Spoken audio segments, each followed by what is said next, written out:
अरे कहाँ मर गई थी, इतनी देर क्यों लगा दिया आने में? सारा काम पड़ा है और तू अब आ रही है, तुझे पता है ना? कल से छठ पूजा शुरू हो रहा है और मेरा व्रत भी है। मालकिन, आज मैं बच्चों को स्कूल छोड़ने चली गई थी क्योंकि आज उनके पापा की तबीयत ठीक नहीं है। हाँ, ये अच्छा बहाना है। रोज तो कोई ना कोई बहाना बना लेती है देर से आने का। जाकर पहले बर्तन साफ कर ले और सुन, शाम को मशीन लगा दिया है, कपड़े पड़े हैं उसी में धो लेना, ठीक है? मालकिन, कल मेरा भी छठ पूजा का व्रत है, मैं शाम को जल्दी आकर काम कर जाऊंगी, ठीक है? ठीक है, अपना काम करके चली जाना। अब जाकर काम कर खड़ी क्यों है? अब क्या हो गया?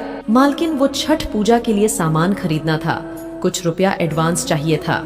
शाम को कपड़े धोने आएगी, फिर बात करूंगी, अभी मैं काम कर रही हूँ, अभी जा। शोभा काम निपटाकर घर आ जाती है। शोभा, ये 200 रख ले, मैंने मालिक से उधार मांगे थे, कल तेरी पूजा के काम आ जाएंगे। मैंने मालकिन से भी पैसे मांगे हैं, शाम को वो मुझे एडवांस थोड़े से रुपए दे देंगी। मम्मी, तुम्हारे छठ पूजा का व्रत है तो तुम खीर पुड्डी और सब्जी बनाओगी ना? हाँ शालू बिटिया, मैं तुम सब के लिए प्रसाद बनाऊंगी। शोभा शाम के समय कपड़े धोने के लिए जाती है और ढेर सारा कपड़े धोने के बाद शोभा अपनी मालकिन से कुछ रुपए मांगती है। उस समय मालकिन अपनी छठ पूजा के लिए सामान मंगाकर रख रही थी। रमेश ये पूजा का सारा सामान रसोई घर में रख दे, फल, मेवा, बांस की टोकरी और भी सारा सामान जो भी छठ पूजा का है बिल्कुल तरीके से रसोई घर में रखना। सुषमा, और कुछ मंगवाना है तो बता दो, मैं बाजार जा रहा हूँ, लेता आऊंगा। मालकिन, वो कपड़े धुल गए थे, वो सुबह मैंने आपसे कहा था, कुछ रुपए एडवांस दे देती, मुझे पूजा के लिए सामान लेना है। अभी रुक जा, देख नहीं रही, मैं काम कर रही हूँ, थोड़ी देर इंतजार कर। शोभा पैसे लेने के इंतजार में खड़ी रहती है और उसकी मालकिन छठ पूजा के सामान की लिस्ट बनाती रहती है। शोभा को खड़े खड़े 1 घंटा बीत जाता है। इतनी देर में मालकिन का पति भी सामान लेकर घर आ जाता है। अच्छा हुआ तुम बाकी का सामान ले आए, पता नहीं कल से व्रत शुरू है, अब शुरू करूंगी तो सुबह तक तैयारी कर पाऊंगी या नहीं। मालकिन, रात होने वाली है, मुझे बाजार भी निकलना है, बाजार भी भीड़ हो जाएगी, आप मुझे वो पैसे दे देती? पैसे तो मैं दे देती, पर हमारा इतना खर्चा हो गया है, अब तू ही बता, तू ऐसे एडवांस रुपए मांगती रहेंगी तो हम कहां से देंगे? मैं एडवांस नहीं दे सकती क्योंकि पहले ही हमारा छठ पूजा के लिए इतना खर्चा हो गया है। अब मैं तेरी मालिक से अगर कहूंगी कि तू एडवांस रुपए मांग रही है तो वो मना कर देंगे, इसलिए मैं नहीं दे सकती। मालकिन, पर आप तो कह रही थी शाम को दे दूंगी। मेरा व्रत है मालकिन, मुझे बहुत जरूरत है पैसों की। आजकल सूप, दौरा, बांस की टोकरी सब कुछ बहुत महंगा आता है, कम से कम 2000 से 3000 का सामान आएगा। मालकिन, तू चाहे मुझे सही समझ या गलत समझ, मैं अभी नहीं दे सकती। अभी तेरे मालिक कमरे में सो गए हैं और मैं भी सोने जा रही हूँ, तू जा, मेरा दिमाग मत खा। शोभा की मालकिन ने उसका अच्छा फायदा उठाया था। एक गरीब की छठ पूजा एक अमीर के लिए कोई मायने नहीं रखती थी, ये उसकी मालकिन ने साबित कर दिया था। शोभा घर जाकर खूब रोती है। हे छठ मैया, मैं भी आपका व्रत रखना चाहती हूँ, पर सामान के लिए पैसे नहीं है, मैं क्या करूँ?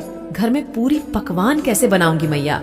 शोभा के पास जो थोड़ा बहुत सामान था वो उसी से ही अगले दिन व्रत को प्रारंभ करती है और घाट पर पूजा करने जाती है। उसी घाट पर शोभा की मालकिन भी पूजा करने के लिए आई हुई थी। वो ढेरों पूरी पकवान से छठ मैया की पूजा करने के लिए पानी में जा रही थी। तभी अचानक उसका पैर फिसल जाता है और वो बहुत तेज पानी के बहाव में गिरती है। मैया, मैं तो गई, सुनो जी, मेरा पैर उठ नहीं रहा, लगता है मेरे पैर की हड्डी टूट गई है। अरे ये क्या हो गया? रुको, मैं किसी से मदद लेकर तुम्हें किनारे तक ले चलता हूँ। तभी शोभा की नजर अपनी मालकिन पर जाती है। क्या हुआ मालिक? मालकिन के पैर में क्या हुआ है? अरे वो पूजा करने के लिए पानी में जा रही थी और चिकनी मिट्टी पर पैर फिसल गया, लगता है पैर की हड्डी टूट गई है, मुझे इससे हॉस्पिटल ले जाना होगा। सुनिए जी, जरा इधर आइए, हमें इनके साथ चलना चाहिए। रुकिए मालिक, हम आपकी मदद करते हैं। शोभा अपने पति के साथ उनकी मदद करती है और वो लोग सुषमा को लेकर हॉस्पिटल पहुंचते हैं। घबराने की कोई बात नहीं है, हड्डी में फ्रैक्चर नहीं है, बस हल्का मांस फटा है, कुछ दिनों में ठीक हो जाएगा। अब मैं घाट पे कैसे जाऊंगी? मेरा तो छठ पूजा का व्रत है, मालकिन आप चिंता मत करो, सब हो जाएगा। शोभा ने खुद भी छठ पूजा का व्रत करा हुआ था, फिर भी वो अपनी मालकिन की पूरी देखभाल कर रही थी। उसने अपने घर के साथ साथ मालकिन के घर को भी संभाल लिया। उनके दोनों बच्चों को समय पर खाना बनाकर देना, मालिक को भी समय पर चाय नाश्ता देना, सब कुछ शोभा कर रही थी।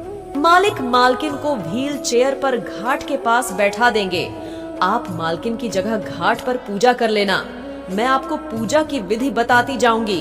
ठीक है, सुबह मैं सुषमा का हाथ लगवाकर पूजा कर लूंगा। अगले दिन शोभा, सुषमा और मालिक एक साथ गाड़ी में घाट पर जाती है और मालकिन व्हील चेयर पर बैठकर सारी पूजा पाठ को देखती है। मालकिन, आप आराम से मेरा हाथ पकड़ लो, आपको चलने में परेशानी नहीं होगी। छठ मैया के आशीर्वाद से आप 2-3 दिन में ही ठीक हो जाओगे। मैंने शोभा के साथ कितना गलत किया, पर आज वो मेरी इतनी सेवा कर रही हैं। छठ मैया मुझे क्षमा करना, मैंने एक गरीब का दिल दुखाया है। सुषमा को याद आता है कि किस तरह जब शोभा छठ पूजा के लिए उससे रुपए मांग रही थी तो उसने बर्ताव किया था।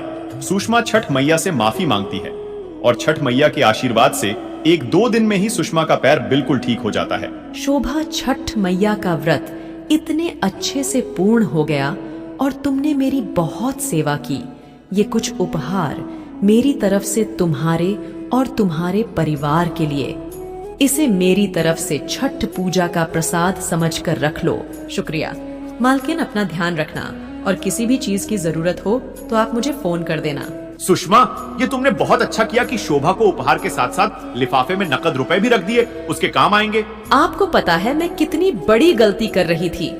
इंसान चाहे अमीर हो या गरीब, भगवान की नजरों में तो एक समान है। छठ मैया के व्रत और पूजन को मैंने सिर्फ अपने लिए ही महत्व दिया। मैंने उस बेचारी गरीब की परेशानी नहीं देखी, पर अब से मैं ऐसा कभी नहीं करूंगी। मैंने अपने आप से वादा किया है।